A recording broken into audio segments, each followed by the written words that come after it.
अस्सलामुअलैकुम वरहमतुल्लाहि वबरकातुहू। मेरे प्यारे बच्चों, कैसे हैं आप? बहुत ही खुशी होती है आपसे बात करके। बहुत सारी दुआएं आपके लिए। चलिए सबसे पहले वो दुआ पढ़ लेते हैं जिसकी वजह से मेरा आपको बात बताना आसान और आपका समझना आसान। कौन सी दुआ है वो? रब्बिश्रह ली सदरी वयस्सिर ली अमरी वहलुल उक़दतम मिन लिसानी यफ़क़हू क़ौली। प्यारे बच्चों, हम नमाज के बारे में पढ़ रहे हैं ना, और आज हमने पढ़ना है कि 2 रकात के बाद जब हम बैठते हैं, जिस पोजीशन को कादा कहते हैं, उसमें हमने क्या पढ़ना है। ठीक, तो कादा का मतलब होता है बैठ जाना।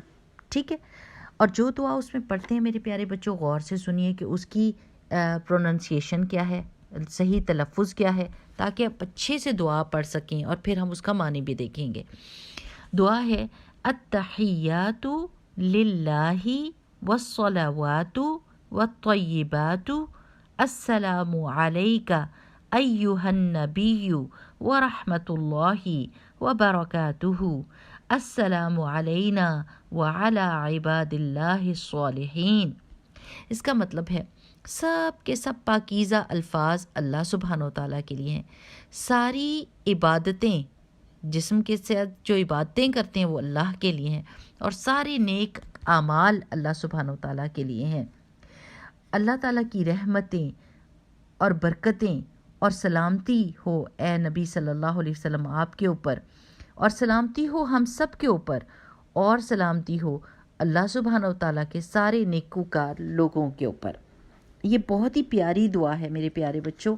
और ये देखिए कि रसूलुल्लाह सल्लल्लाहु अलैहि वसल्लम ने इसी दुआ के ज़रिए से हमको दुआ करने का तरीका भी बताया कि दुआ का तरीका क्या होता है, कि पहले सबसे अल्लाह सुब्हानहू व तआला की तारीफ़ करनी है, फिर मोहम्मद रसूलुल्लाह सल्लल्लाहु अलैहि वसल्लम के ऊपर दरूद भेजना है, और फिर अपनी दुआ करनी है। इंशाल्लाह मैं दुआएं भी आपको सिखाऊंगी, लेकिन आज हम सिर्फ इस पार्ट को देखते हैं कि यहाँ पर हम क्या कह रहे हैं। पहली बात तो ये कि चाहे हम कुछ भी कर रहे हैं, हम कोई इबादत कर रहे हैं, हम नमाज पढ़ रहे हैं, हम ज़कात दे रहे हैं, हम हज कर रहे हैं, हम अल्लाह ताला की तस्बीह कर रहे हैं, हम कोई भी नेकी का काम कर रहे हैं, तो हमारी नीयत अल्लाह ताला के लिए होनी चाहिए कि हम उसको सिर्फ़ और सिर्फ अल्लाह के लिए करते हैं। हम किसी और के लिए नहीं करते, किसी को दिखाने के लिए नहीं करते, क्योंकि दिखावे का काम सारी की सारी मेहनत को ज़ाया कर देगा। पहली बात तो ये समझने की है कि आपने हमेशा नेकी करनी है और ये सोचना है कि मैं अल्लाह ताला को खुश कर रहा हूँ। ठीक, फिर दूसरा ये कि रसूलुल्लाह सल्लल्लाहु अलैहि वसल्लम के ऊपर अल्लाह ताला की रहमतें भेजने की दुआ करनी है, क्योंकि रसूलुल्लाह सल्लल्लाहु अलैहि वसल्लम का ये हक़ है हम पर। और फिर हम ये कहते हैं कि अल्लाह सुब्हानहू व तआला सलामती हो हम पर और सलामती हो सारे नेक लोगों के ऊपर। और ये पार्ट बड़ा मज़े का है, क्यों? क्योंकि ये दुआ यहीं से हमारी शुरू होगी अपने लिए। पहले तो हम कह रहे हैं ना कि अल्लाह ताला आपकी तरफ से सलामती हो हम पर, और फिर हम कहते हैं सब लोगों पर। अब बताइए मुझे, कितने मुसलमान हैं इस दुनिया में? लाखों करोड़ों मुसलमान हैं, और आप उन सब के लिए एक छोटे से जुमले में आपने दुआ कर दी। और आप यकीन करें कि हदीस से ये पता चलता है कि रसूलुल्लाह सल्लल्लाहु अलैहि वसल्लम ने फरमाया कि अगर मोमिन एक दूसरे मोमिन के लिए दुआ करता है तो फरिश्ता कहता है कि आपको भी ऐसा मिले। जो दुआ कर रहा है उसको कहता है आपको भी ऐसा ही मिल जाए, यानी फरिश्ता हमारे लिए दुआ कर देगा।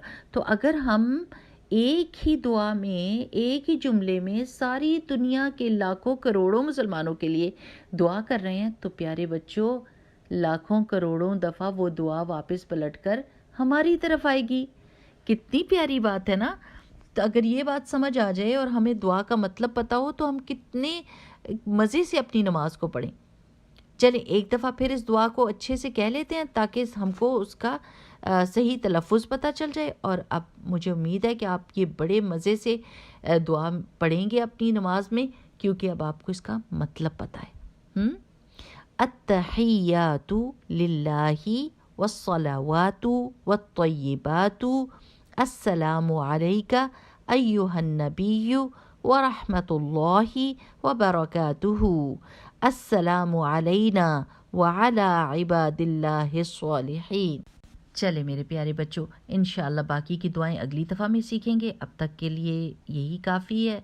सुब्हानकल्लाहुम्मा व बिहम्दिका नशहदु अल्ला इलाहा इल्ला अंता नस्तगफिरुका व नतूबु इलैक। अस्सलामु अलैकुम।